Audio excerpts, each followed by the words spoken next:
Media మిత్రులందరికీ నా నమస్కారాలు అండ్ అభినందనలు. అయితే నేను చాలా సంక్షిప్తంగానే ఎందుకు ఈ నిర్ణయం తీసుకున్నా చెప్పాలనుకుంటున్నా.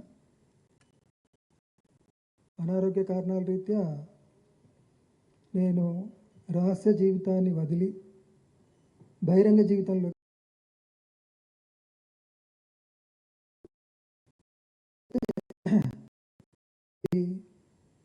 వ్యక్తిగత జీవితాన్ని కొనసాగించడం కోసం మాత్రం కాదు అనేది స్పష్టం చేయాలనుకుంటున్నాను. ప్రజల సమస్యలపైన చట్టబద్ధ పద్ధతుల్లో అంటే లీగల్ ఫ్రేమ్వర్క్లో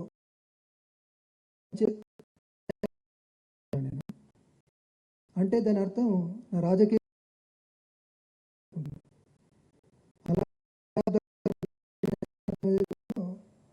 దాన్నే గైడెన్స్గా తీసుకొని పనిచేయాలని కూడా ఈ సందర్భంగా తెలియజేస్తుంది.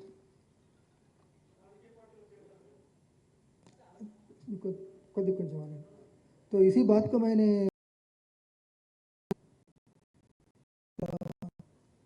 कि तेलुगु में मैंने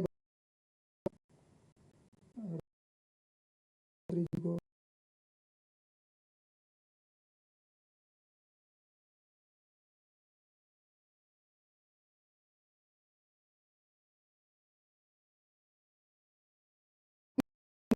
नमस्कार, मतलब कोई भी पूछ सकते इतना लंबा समय के बाद, तो बहुत ही संक्षेप में बताना है तो चलते हैं। मैंने ये निर्णय लिया, लेकिन आगे जाके जनता की समस्या के लिए कानून की दायरा में मतलब लीगल फ्रेमवर्क में काम करूँगा। तो इसका मतलब इसे मैं ये बताना चाहता हूँ कि मैंने आगे जाके भी आइंदा भी पॉलिटिकल लाइफ भी मैंने मतलब राजनीतिक ज़िंदगी ही मैं बिताऊंगा करके, और इसके साथ साथ मैंने दशकों से जो विचारधारा को माना उसको गाइडेंस के लेकर काम उसी लेकर ही काम करूँगा। मतलब लीगल फ्रेमवर्क में ही, चाहे पॉलिटिकल लाइफ हो चाहे थ्योरेटिकल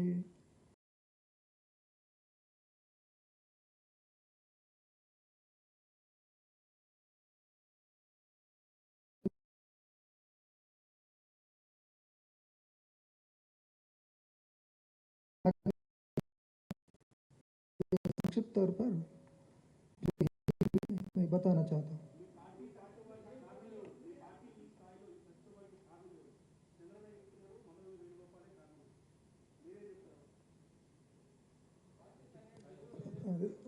సంక్షిప్తంగా చెప్తా అన్నాడు.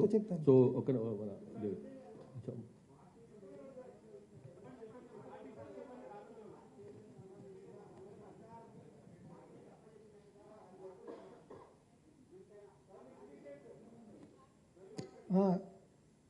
మీ మీడియా మిత్రులందరికీ విజ్ఞప్తి ఏంటంటే, ఇప్పుడు ఇది నేను ఎందుకు బయటకు రాదలుచుకున్నా అనే విషయాన్ని చెప్పడానికి పరిమితమై మాట్లాడదలుచుకున్నా.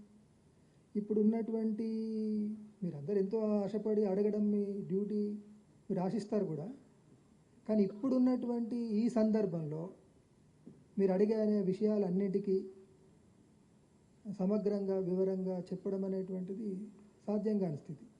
అలాంటి స్థితిలో నేను ఏ ఒక్క వాక్యం మాట్లాడినా అది అపార్థాలకు, అపోహాలకు, అనవసరపు చర్చలకు దారితీస్తుంది. కాబట్టి ప్లీజ్ దాన్ని నివారించడం కోసం, అనవసరపు అపార్థాలకు, అనవసరపు చర్చలకు దారితీయకుండా ఉండడం కోసం నేను లేదా మేము నిర్ణయించుకుంది ఏంటంటే, మీరు ఎంత వివరంగానైనా కానీ అయిన ప్రశ్నలు అడగచ్చు, ఎంతైనా చర్చ చేయొచ్చు. దానికోసం మేము తగినంత సమయం కేటాయిస్తాం ఇంటర్వ్యూల రూపంలో. కానీ ఈ సందర్భంగా ఈ తక్కువ సమయంలో మీరు అడిగే ప్రశ్నలకు చెప్పే జవాబు అది ఈ స్థితిని అర్థం చేసుకుంటే బాగుంటుందని మీ అందరినీ అప్పీల్ చేస్తుంది. అంతే తప్ప వేరే ఉద్దేశం లేదు. అదే అన్ని ప్రశ్నలకు కూడా విషయాలు మీరు చాలా అడుగుతారని తెలుసండి, అడగాలి కూడా. కానీ సందర్భం ఏంటిదంటే, నేను చెప్పాను అనుకోండి, మీరు అడిగిన విషయానికి ఉదాహరణకు 15 నిమిషాలు చెప్పాలి, కానీ నేను 2 నిమిషాలు చెప్తా. దాన్ని ఇంకో ప్రశ్నతో జోడించినప్పుడు అది అపార్థానికి దారితీసి వక్రీకరణకు గురి కాబడుతుంది. దీన్ని అవాయిడ్ చేయడము పరిస్థితి రీత్యా రేపు నా రాజకీయ జీవితాన్ని కొనసాగించడం కోసం అనుకుంటున్నా. మీ జీవితానికి సమస్యగా రాకూడదని ఫీల్ అవుతుంది. ఉద్దేశం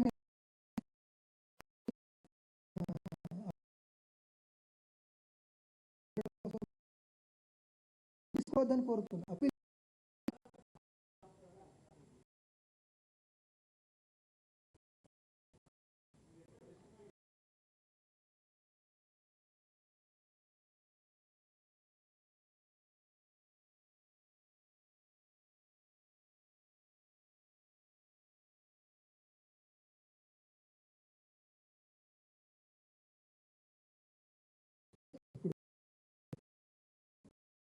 ఏంటంటే ఇది అయిన తర్వాత మీ అందరికీ తగిన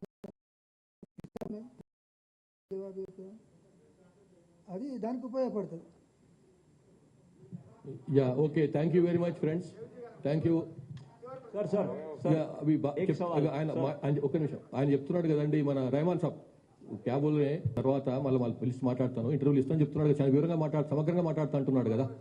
सर मैं गढ़चिरौली से आया हूँ, नेटवर्क 18 मराठी। सबसे बड़ी बात है कि जो सफलता आंध्रा पुलिस को उस समय मिली थी आंध्रा से माओवाद खत्म करने में, आज हाँ उस समय की बात बोल रहा हूँ जब तेलंगाना एक ही था, आज भी सबसे बड़ी सफलता है कि माओवादी संगठन के प्रमुख के साथ जो उनके बड़े नेता थे उनका आत्मसमर्पण करवाया, ये बहुत बड़ी मील का पत्थर वाली सफलता आप लोगों के नाम है। लेकिन सबसे बड़ा चेहरा है गणपति। आज गणपति के संदर्भ में तेलंगाना पुलिस क्या आह्वान करने जा रही है, क्योंकि गणपति जिन्होंने 2 संगठनों का मर्जर करवाया, सीपीआई माओइस्ट संगठन उन्हीं के माध्यम से अस्तित्व में आई, तो गणपति के लिए क्या लक्ष्य रखा गया है उनको आत्मसमर्पण करवाने के लिए या जो भी है? हमारी जो जानकारी है अभी गणपति जो है जंगल में नहीं है, अभी कहीं बाहर कहीं अर्बन एरिया में शायद है, तो अभी उनके लिए भी कोशिश कर रहे हैं बाहर लाने के लिए, जैसा उन लोगों से रिक्वेस्ट करके उन लोगों के साथ संपर्क एक्स्टैब्लिश करके हम लोग बाहर लाए हैं, उसी तरीके से उनके लिए भी कोशिश कर रहे हैं, शायद वो भी बाहर आ जाएंगे, 4 दिन की बात है।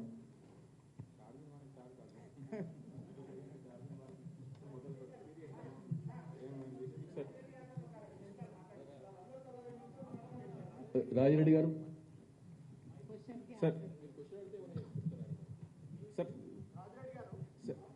సార్ లొంగిపోయిన ముగ్గురు